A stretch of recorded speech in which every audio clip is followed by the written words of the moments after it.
तालाब में मिले 2 माह पुराने अज्ञात मानव कंकाल मामले में जिसकी कोई शिकायत और गुमशुदगी दर्ज नहीं थी, ऐसी अनसुलझी हत्या का पुलिस ने पर्दाफाश किया है। मामले में भतीजा ही हत्यारा निकला, जिसने जमीनी विवाद को लेकर अपने चाचा की हत्या कर दी थी। पुलिस द्वारा अंधे कत्ल का पर्दाफाश करते हुए एक आरोपी राजू मेहता को गिरफ्तार कर लिया है। मामले में पुलिस ने आरोपी के खिलाफ अपराध क्रमांक 525/23 के तहत धारा 302, 201 भारतीय दंड विधान का प्रकरण दर्ज कर लिया है। जिला बड़वानी में 8 जून 2023 को थाना सेंधवा ग्रामीण पुलिस की चौकी चाचरिया अंतर्गत धनौरी कोडवाड़ा तालाब में अज्ञात पुरुष की लाश गादी एवं गोदड़ी में लपेटकर ऊपर वायर से बंधी हुई सड़ी गली अवस्था में मिली थी, जो लगभग हड्डियों के ढांचे में बदल गई थी, जिस पर थाना सेंधवा ग्रामीण पर असल मर्ग पंजीबद्ध कर जाँच में लिया गया। जाँच के दौरान अज्ञात मृतक की पतासाजी में मुखबिर से पता चला कि ग्राम धनौरा के गणस्या फलिया का राकेश पिता हुकारिया मेहता उम्र लगभग 35 वर्ष गायब है, जो धनौरा में नहीं है, ना ही वह सिरुड़ जिला धुलिया महाराष्ट्र अपने काम पर पहुंचा है। मामले में राजलीबाई ने अज्ञात मृतक के कपड़े के आधार पर यह शव अपने भतीजे राकेश पिता हुकारिया के कपड़े होना पहचान लिया। इस प्रकार अज्ञात मृतक की पहचान राकेश पिता हुकारिया के रूप में की गई तथा राजू पिता लूली उर्फ लूलिया से राकेश का जमीन व रुपए के लेन देन का विवाद होना बताया गया, जिस पर कड़ाई से पूछताछ करने पर पूरा मामला उजागर हो गया।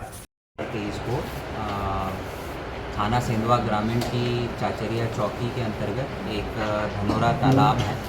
उस तालाब में तालाब का गर्मी की वजह से जलस्तर जब डाउन हुआ तो एक डेड बॉडी पुलिस को मिली थी। प्रथम दृष्टया बॉडी देखने पर क्षत विक्षत अवस्था में थी। फॉरेंसिक रिपोर्ट के अनुसार उस बॉडी की जो अज्ञात व्यक्ति था उसकी मृत्यु करीब 2 माह पूर्व हो चुकी थी। बॉडी को रजाई से लपेटकर और तार से बांधकर तालाब में फेंका गया था। तो घटनास्थल के निरीक्षण और बॉडी को देखते हुए पुलिस ने इसी आधार पर मर्ग जांच में लिया था कि यह एक ब्लाइंड मर्डर है, जिसमें बॉडी के क्षत विक्षत होने से न सिर्फ हमें आरोपी अज्ञात था, बल्कि जो शव है वो किस व्यक्ति का है इसकी जानकारी भी पुलिस के पास नहीं है। इस ब्लाइंड मर्डर को पुलिस ने गंभीरता से लिया। चुनौतीपूर्ण तरीके से चुनौतीपूर्ण रूप से कार्रवाई करते हुए सेंधवा एसडीओपी श्री कमल चौहान ने 2 पृथक टीमें बनाई थी, जिनमें एक टीम टीआई सेंधवा ग्रामीण श्री अनूप की थी और दूसरी टीम चाचरिया चौकी प्रभारी हमारे सब इंस्पेक्टर जो हैं कमल किशोर चौहान उनकी थी। तो इसमें विशेष तौर पर चाचरिया चौकी प्रभारी श्री कमल चौहान की विशेष भूमिका रही, जिन्होंने लगभग 1.5 माह तक लगातार काम किया और सबसे पहले ब्लाइंड मर्डर की पहली लिंक कि डेड बॉडी किसकी थी उसका खुलासा किया, जिसमें ये सामने आया कि उक्त व्यक्ति राकेश मेहता था, जो कि धनौरा गांव का रहने वाला था और महाराष्ट्र में धूले गांव में मजदूरी का कहते हुए अपने परिजनों से ये कहकर कि वो महाराष्ट्र में धूले में मजदूरी करने जा रहा है, घर से निकला था।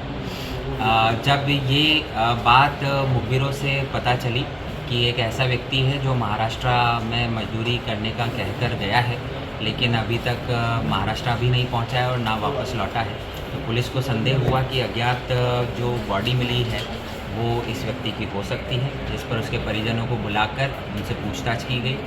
जो बॉडी के कपड़े और बाकी निशान मिले थे उनसे परिजनों को अवगत करवाया गया, जिस पर परिजनों ने तस्दीक की। इस प्रकार से ब्लाइंड मर्डर की पहली लिंक का खुलासा करते हुए चाचरिया की जो टीम थी वो आगे बढ़ी और परिजनों से पूछताछ में जो आगे की बात सामने आई कि मृतक का राजू, जो कि उन्हीं का मृतक का भतीजा है, उनसे ज़मीन को लेकर विवाद था, जिस पर परिजनों ने शंका जताई थी कि हो सकता है भतीजे ने ही मृतक की हत्या की हो। इस पर से राजू से विस्तृत पूछताछ चाचरिया टीम के द्वारा की गई थी। अलग अलग तरीके से पूछताछ करने पर राजू फाइनली पुलिस के सामने टूटा और उसने घटना की वजह, जैसा कि परिजनों का संदेह था ज़मीनी विवाद, उसी की वजह से करना बताया और जिस प्रकार से उसने उसकी मृतक की हत्या की, उसे रज़ाई में लपेटा, उसे वायर से बांधते हुए तालाब में फेंका, उसकी पूरी प्लानिंग जिस प्रकार से उसने की, उसने पुलिस के सामने खुलासा किया। तो ये एक चुनौतीपूर्ण अपराध था, ब्लाइंड मर्डर था, और इस मर्डर का खुलासा करना एक काफ़ी टफ टास्क था, जिसमें चाचरिया चौकी प्रभारी श्री कमल सिंह चौहान और उनकी टीम उन्होंने काफ़ी सराहनीय कार्य किया है, और लगातार 1.5 माह तक लगे रहते हुए इस ब्लाइंड मर्डर की दोनों कड़ियों का खुलासा किया है। बड़वानी पुलिस उनके इस कार्य की सराहना करती है और पूरी टीम को 10,000 का कैश मिला।